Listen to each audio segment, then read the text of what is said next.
Hilliard. I got so much motherfucking design on right now.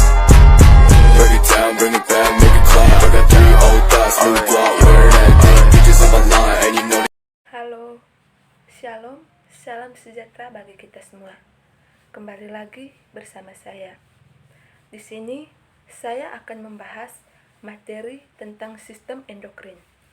Adapun tujuan dari pembuatan video ini untuk memenuhi salah satu tugas mata kuliah anatomi fisiologi yang diampu oleh Bapak Henry Didiarto, Eskep, Nurse MPD. Sebelumnya, izinkan saya untuk memperkenalkan diri. Nama saya Desiana Revani Jarusta dengan NRP 2232796 dari Prodi D3 Rekam Medis dan Informasi Kesehatan semester 2. Pertama-tama, saya akan membahas sistem endokrin. Selanjutnya, yaitu kelenjar dalam sistem endokrin.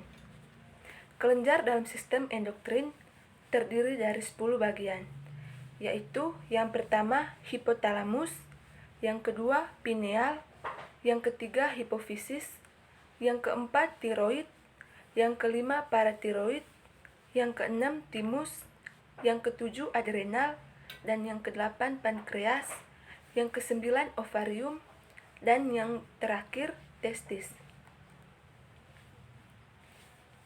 Target organ. Target organnya meliputi yaitu kelenjar tiroid, kelenjar paratiroid, kelenjar timus, kelenjar adrenal atau subadrenal, kelenjar pankreas, kelenjar gonal atau testis, dan ovarium. Untuk pembahasan yang pertama yaitu kelenjar tiroid atau kelenjar gondok. Kelenjar tiroid atau kelenjar gondok terletak di leher bagian depan di sebelah bawah laring dan terdiri dari 2 buah lobus. Hormon yang dihasilkan yaitu hormon tiroksin atau T4, hormon triodontironin atau T3, dan hormon kalsitonin. Hormon ini dibuat di folikel jaringan tiroid dari asam amino atau tiroksin yang mengandung yodium. Fungsi secara umum dari kelenjar tiroid.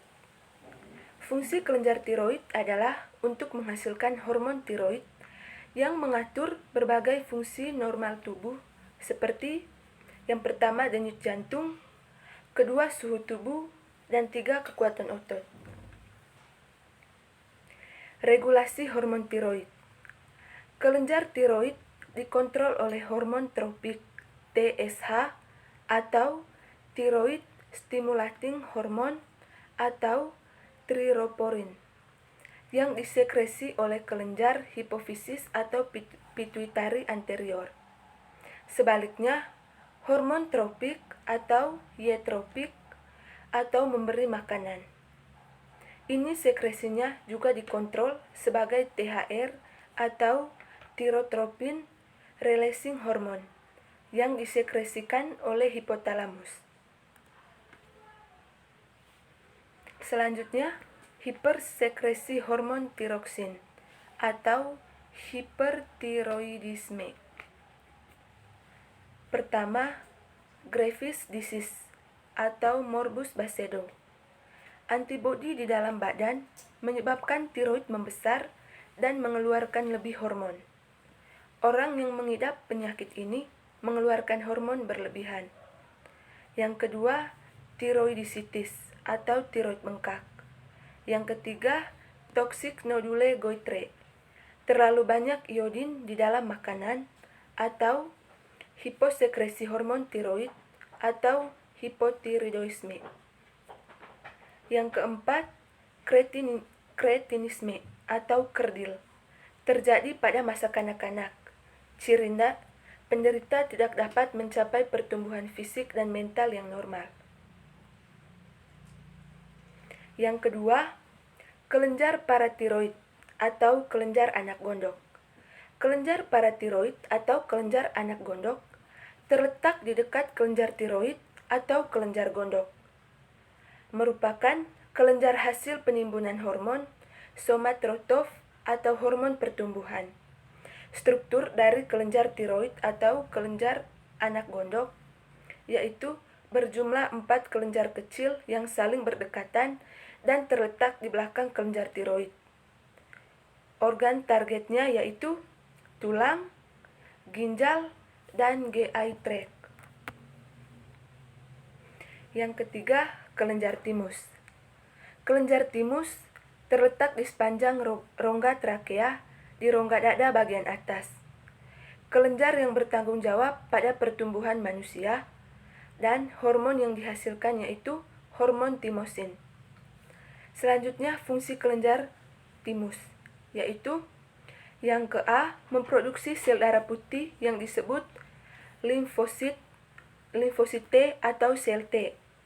B, mengaktifkan pertumbuhan badan. C, mengkontrol kekebalan tubuh. D, mengurangi aktivitas pertumbuhan kelamin. Yang keempat, kelenjar adrenal. Kelenjar adrenal atau kelenjar anak ginjal atau biasa disebut kelenjar suprarenalis adalah kelenjar endokrin berbentuk segitiga yang terletak di atas ginjal. Kerja kelenjar adrenal ini diatur kelenjar pituitari atau hipofisis. Kelenjar adrenal ini terdiri dari 2 bagian utama, yaitu yang pertama korteks adrenal bagian luar dan yang kedua medula adrenal bagian dalam. Yang ke A, kelenjar korteks atau luar adrenal. Kelenjar korteks menghasilkan hormon. Yang pertama, mineral corticoids. Contohnya aldosteron. Fungsinya mempertahankan keseimbangan kadar Na dan K dengan cara meningkatkan kadar Na dan air darah dan menurunkan kadar K dalam darah. Yang kedua, glucocorticoids. Contoh khususnya kortisol. Fungsinya regulasi metabolisme glukosa dan molekul organik lainnya, resistensi terhadap stres dan counterrespon inflamasi. Yang ketiga, gonadocorticoids menghasilkan seks steroid atau androgen dalam jumlah yang tidak signifikan. Selanjutnya, B, kelenjar medula dalam atau adrenal. Kelenjar medula dalam atau adrenal menghasilkan hormon epinefrin adrenalin dan norepinefrin noradrenalin.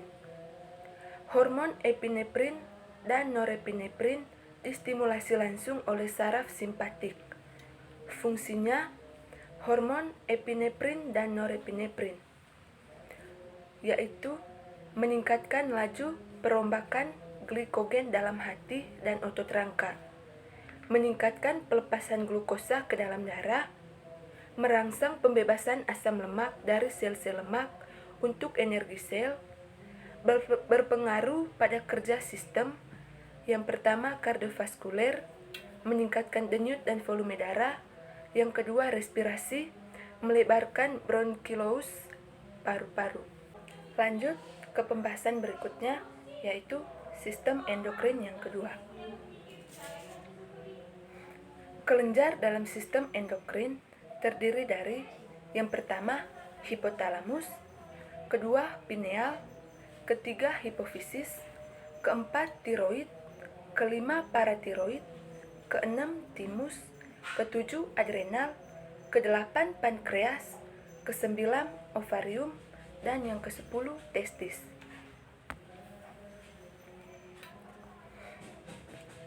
Selanjutnya, yaitu yang pertama, kelenjar pankreas.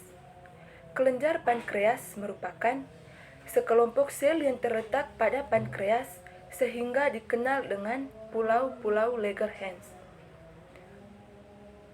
Kedua, hormon endokrin pankreas diproduksi di bagian pulau Langerhans. Ketiga, di dalam pulau-pulau Langerhans terdapat sel alfa, sel beta, dan sel delta. hormon yang dihasilkan yakni antara lain hormon insulin yang disekresikan oleh sel beta, hormon glukagon yang disekresikan oleh sel alfa, hormon somatostatin yang disekresikan oleh sel delta. Fungsi hormon yang dihasilkan oleh pankreas yaitu hormon glukagon dihasilkan oleh sel alfa berfungsi meningkatkan kadar gula dalam darah.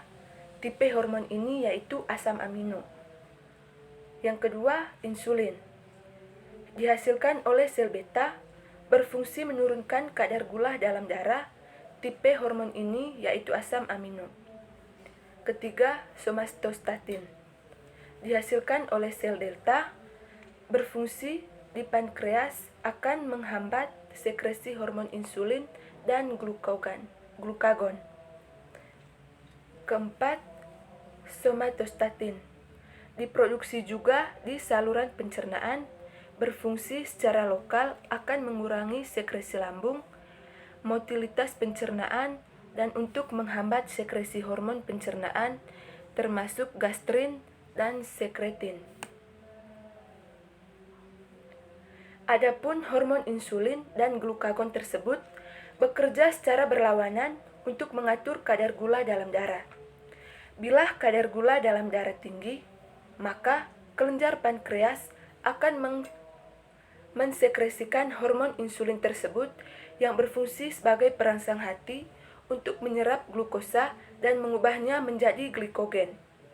Namun sebaliknya, jika kadar glukosa dalam darah menurun atau rendah, maka hormon glukagon akan mengubah glikogen menjadi glukosa. Yang kedua, kelenjar gonad atau kelamin. Kelenjar gonad atau kelamin terbagi atas dua kelenjar, yaitu yang pertama ovarium dan yang kedua testis. Yang pertama ovarium.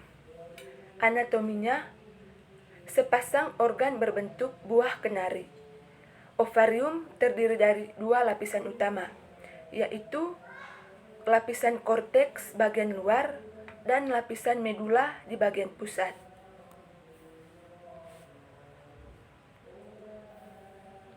Hormon yang dihasilkan dari ovarium yaitu hormon estrogen, progesteron, relaksin, dan inhibin.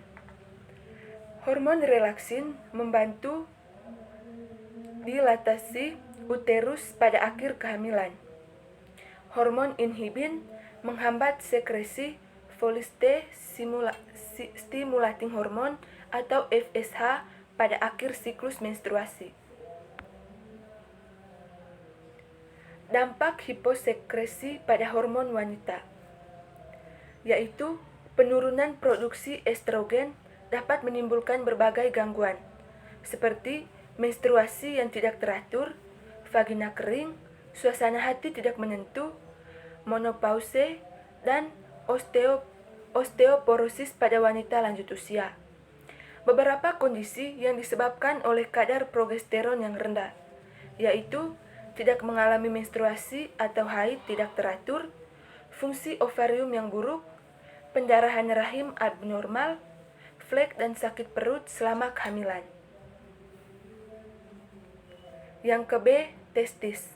Anatomi testis merupakan organ reproduksi internal pada pria, bentuk seperti telur dan letaknya di dalam kantong skrotum.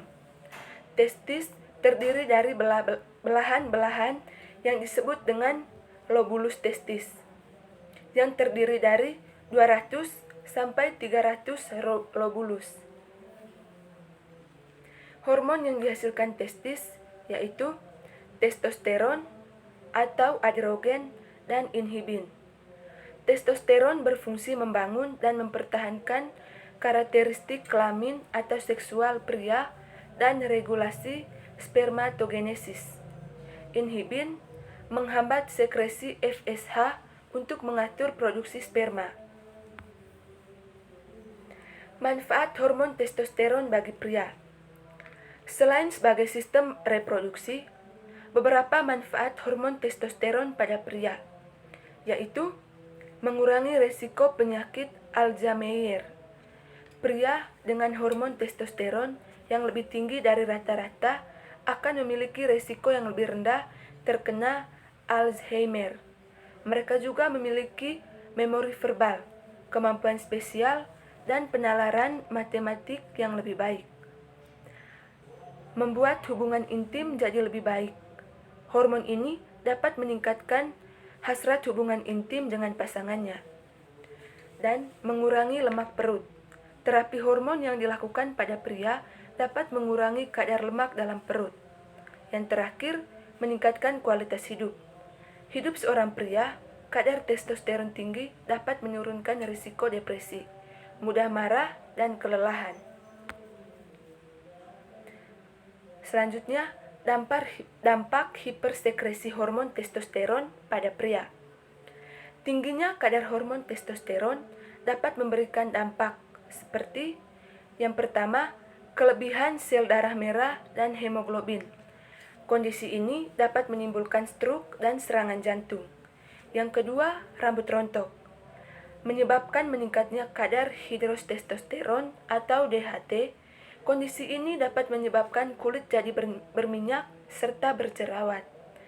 Yang ketiga, kelebihan hormon testosteron terhadap tubuh bergantung pada usia seorang pria. Kelebihan hormon ini juga dapat menyebabkan pubertas sebelum dewasa dan mengakibatkan ketidaksuburan pada pria. Sekian materi dari saya. Sampai jumpa dan terima kasih. Bring it down, make it clap. I got 3 old thoughts, new block.